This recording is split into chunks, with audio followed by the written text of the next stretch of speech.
Labas rytas tiems, kurie tik ką pabudo. Dabar mes LRT televizijos studijoje pasitinkame svečius. Tai Lietuvių kalbos instituto direktorė Jolanta Zabarskaitė ir Biuro pasaulio generalinį direktorių Artūrą Tuminą. Labas rytas. Labas rytas. Štai metai labai greit ėmė ir prabėgo, negaliu patikėti, bet tradicija jau tapo. Visi kviečiami dalyvauti dailyraščio konkurse Rašom, tad neišimtis ir šie metai.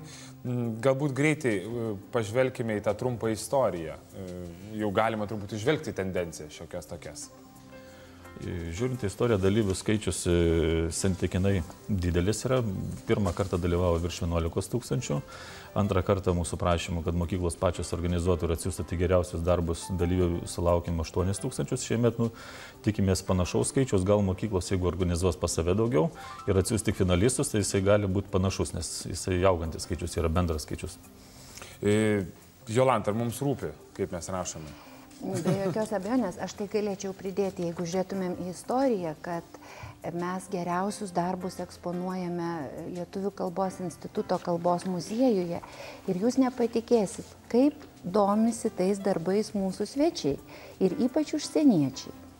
Kai jie ateina ir pamato ranka rašytus tekstus, jie studijuoja, jie žavisi, jie sako, kokia puikia idėja.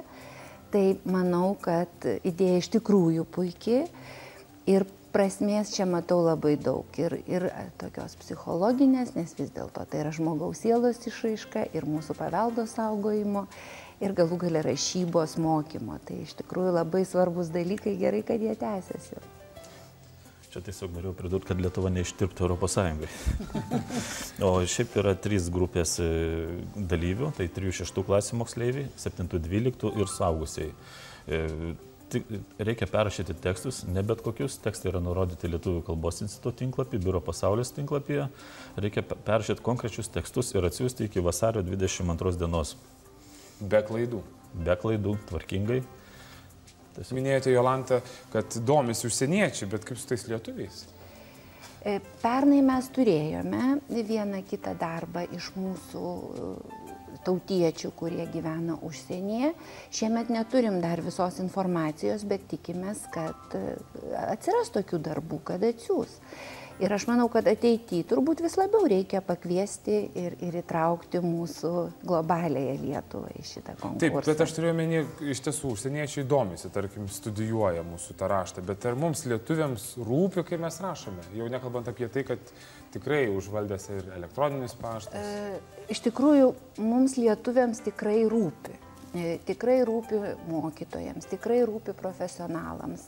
Aš galiu pasakyti, kad dabar yra kaip tik steigiama tokia darbo grupė iš profesionalų, iš mokytojų, iš mokslininkų, kurie turės rūpintis raštingumo problemomis, jeigu jau kalbėtumėm apie tai, kaip mes rašom.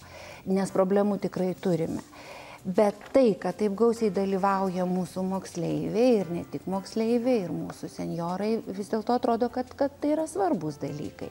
Man tik norėtųsi, kad šalia to techninio darbo, kurį atlieka žmonės perrašydami tekstus, vis dėlto mes pagalvotumėm ir apie mūsų rašto ypatingumą, apie mūsų rašto istoriją, nes šiemet yra gera proga. Trumpai galim prisiminti. Taip, dėl to, kad šiemet mes turime 460 metų jubiliejų mūsų originaliosios E raidės. E raidė buvo paskelbta pirmą kartą, sukurta Danieliaus Kleino pirmojoje lietuvių kalbos gramatikoje. Ir tai yra originali raidė, tai yra mūsų originalus indėlis į pasaulio rašto istoriją. Tai mes galėtumėm pagalvoti ir apie tai, ką dar slepia raštas. Kad tai yra mūsų istorijos dalis ir gali daug ką papasakoti kiekviena raidelė, kaip jinai atėjo į mūsų rašybą ir kodėl. Tai yra labai svarbus dalykai. O kaip atrodo apskritai mūsų lietuvių raštas pasaulinėme kontekste? Na, jeigu lygintumėm su kinu arba indu, tai sudėtingai man atrodytų tie raštai, lyginant su tais raštais. Bet šiaip mūsų raštas, na, originalus tikrai. Originalus, mes jo galim didžiuotis. Aš jau esu minėjus, kad mes žinom visi turbūt, kad iš čekų pasiskolinome raidelę su paukščiukais, š, č ir, tarkime, čekai labai jomis didžiuojasi. Ir kažkada Milanas Kunderas sakė, kad jau ką gins čekai iki paskutinio kraujo lašo, tai būtent savo raštą. Tai mes tikrai turėtumėm didžiuotis ir, tarkim, paklausti jos, o kodėl mes pasiskolinom čekų raidės, o kodėl jos atėjo į mūsų kalbą. Tai yra įdomus dalykai. Tai yra ir kultūros, ir tapatybės istorijos dalykai. Taip, bet reikia pripažinti, kad su tuo dinamišku gyvenimu po truputėlį mes galime prarasti tas ir varneles, ir nosinės. Tai ir truputėlį, kaip jūs sakot, prarandame.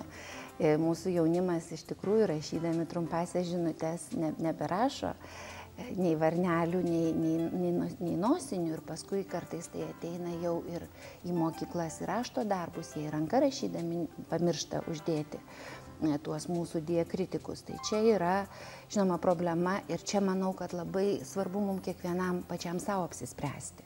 Ar mes norime šitoj vietoj būti unikalūs ir dar kartą, žodžiu, patvirtinti savo išskirtinumą ir rašyti varneles, ar einame vai tokį susivienodinimą su kitais.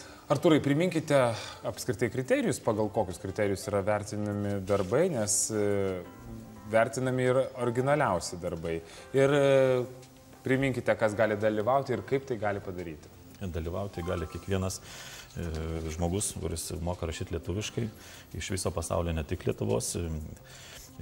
3 grupės, kaip ir minėjau, yra moksleivių, jaunesnių ir vyresnių, ir suaugusiųjų.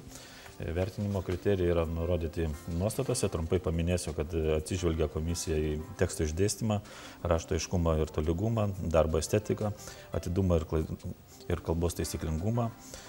Tiesiog ir savo nuožiūrų yra išrenkamas komisijos originaliausias darbas, kuris nepakliūna į tas 3 grupės. Tai tiesiog tokie dalykai, tai kviečiam visus dalyvauti. Iš tikrųjų tai yra įdomu, nes raštas atspindi ir žmogaus vidinį pasaulį, ir jo charakterį, ir daug įvairių kitų bruožų.